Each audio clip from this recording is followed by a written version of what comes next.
Hey everybody. So it seems like we have a little bit of a delay on the camera. So sorry about that. I was wondering if everybody can hear me okay.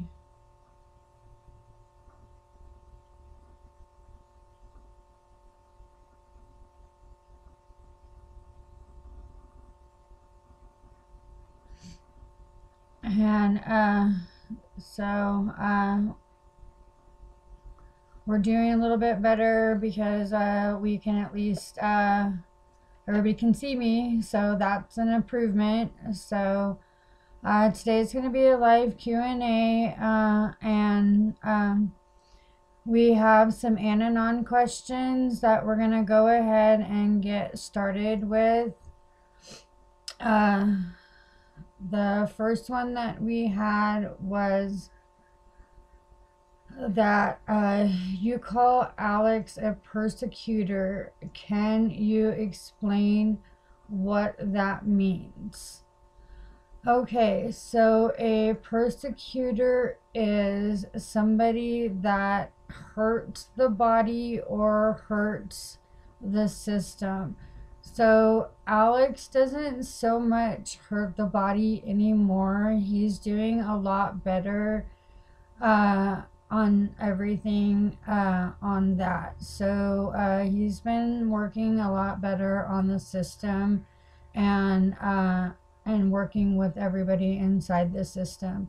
So yeah, he's been everything's been going a lot better with Alex, and he's been working with the system a lot better, and we've all been getting along a lot better.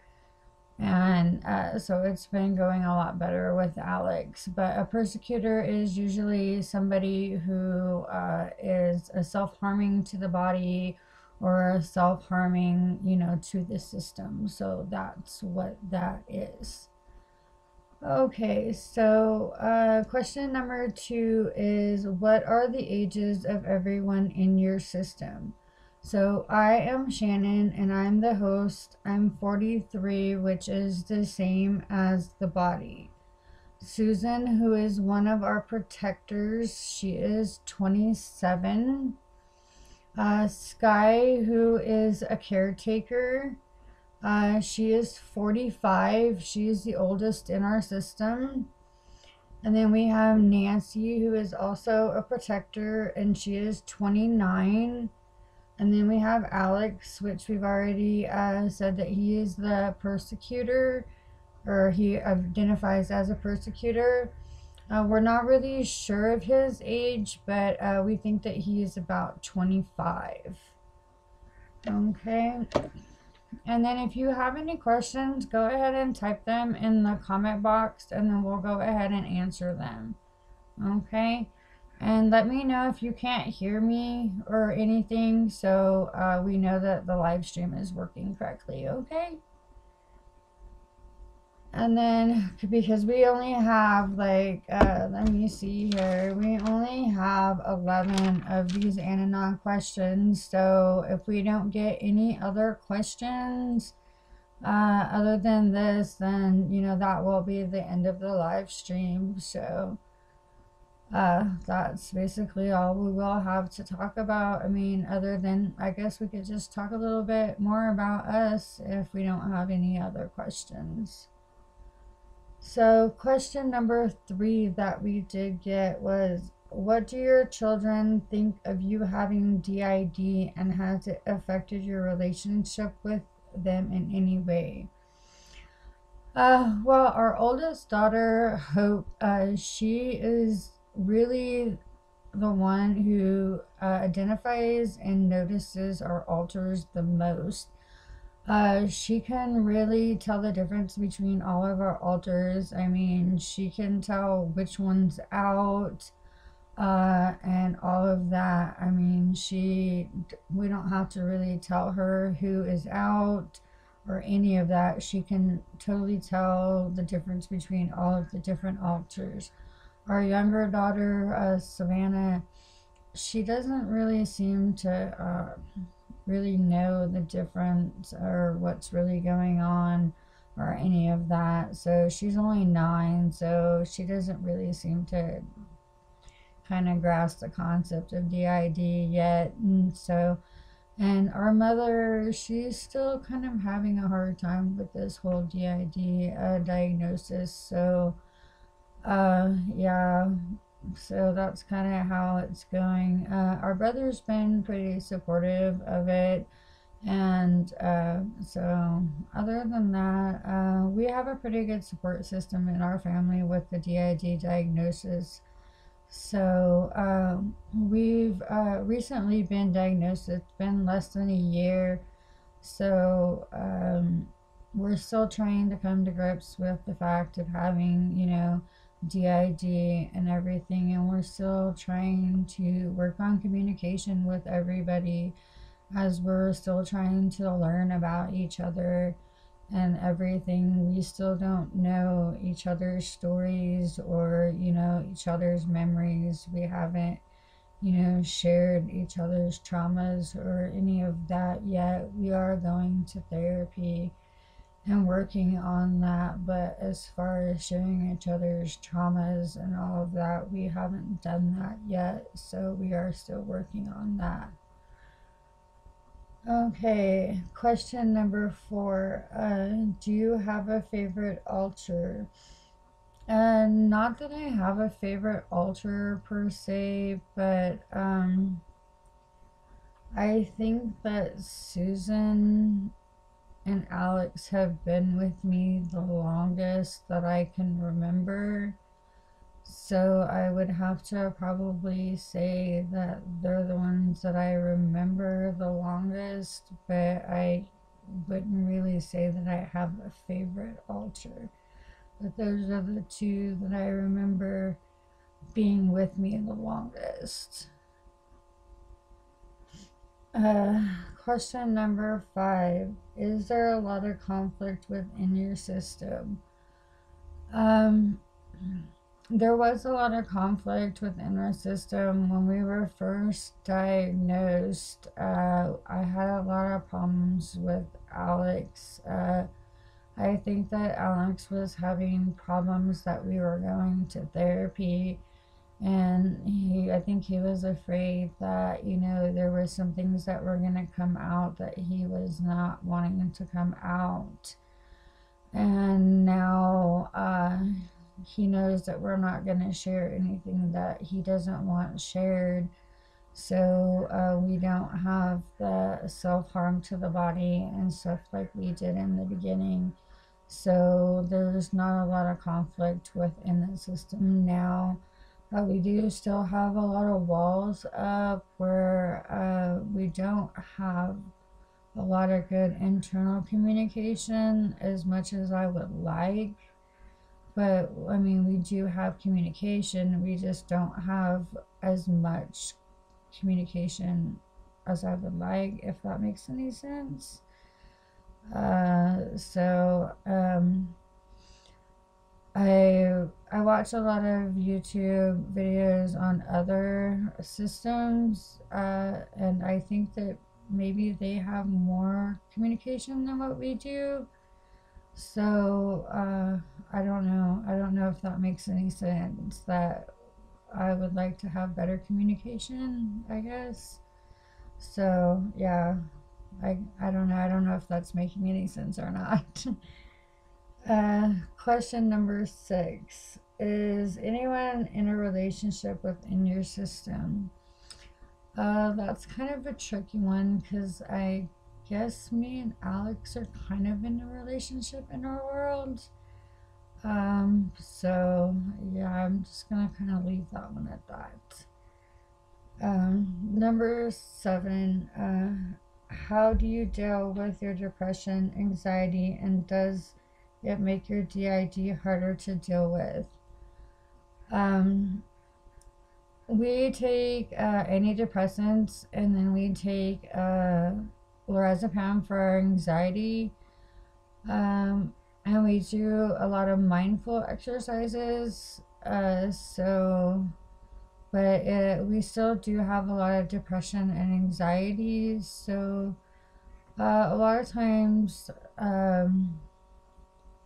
some days are better than others, but some days are still kind of hard. I mean, we are still struggling to deal with our DID diagnosis. We do still have a lot of suicidal ideology at times. Sometimes we do still struggle with the fact that we are multiple, and think that our family would be better off not having to deal with all of the trouble that being multiple carries with it, you know. So yeah, it's kind of hard, you know. Before, we always just thought, you know, we had mood swings and, you know, and stuff like that. But yeah, so um, it's definitely depression and anxiety definitely comes with DID, I think.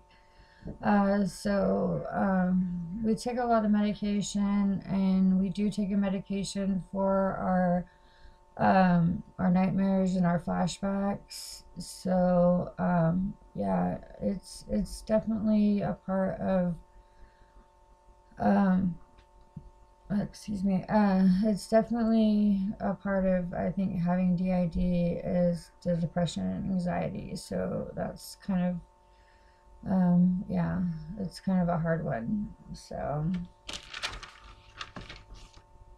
uh, is it difficult? Question number 8 is it difficult to accept all of you? Um, I guess that question means, is it difficult to accept all of your alters? Yeah, it is. Sometimes I feel like I have like a circus of people talking in my head, you know, like that it won't shut off. I got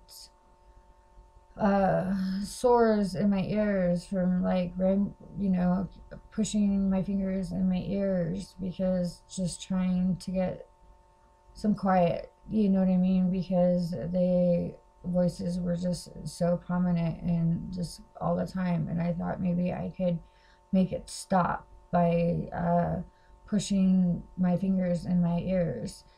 So but that doesn't work. You know what I mean? So um, it is difficult to accept, and I wonder about the people who have like 100, you know, altars, or 15 altars, or even 20 altars, you know, because I only have 5 and a fragment named M. You know, I mean, I don't know if she's really a fragment or if she's, you know what, because she doesn't come out. She's just, you know, an insider. So I wonder, you know, how those people deal with it, you know? So, yeah, I mean, so I guess we're lucky that, you know, we just have, you know, 5, maybe 6. So, yeah, it's definitely difficult. And, you know, we're still definitely so new, you know, newly diagnosed. Yeah, it's difficult. So, and, you know, we go to therapy once a week.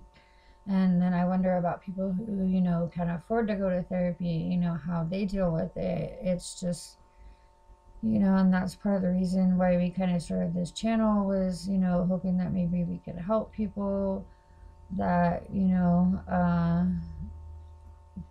didn't know about DID, or who had DID, and yeah, that, you know, we could share our experiences with. I don't know, I'm kind of starting to ramble, sorry. Anyway, so we'll kind of go on to the next question. How do you deal with triggers? Um, we haven't really like been able to like separate out all of our triggers. Now we do know that some of our triggers are like we can't be around any kind of strobe lights or anything like that. That's definitely like, you know, strobe lights, flashing lights, bright lights. We can't be around anything like that. So that's like one of, and it kind of triggers us not only for a switch, but it also triggers us into a seizure. So, because we do have seizures. So that's part of, you know, that's kind of a problem for us too. So, um, and then, so we haven't really even come to terms with what all of our triggers are yet.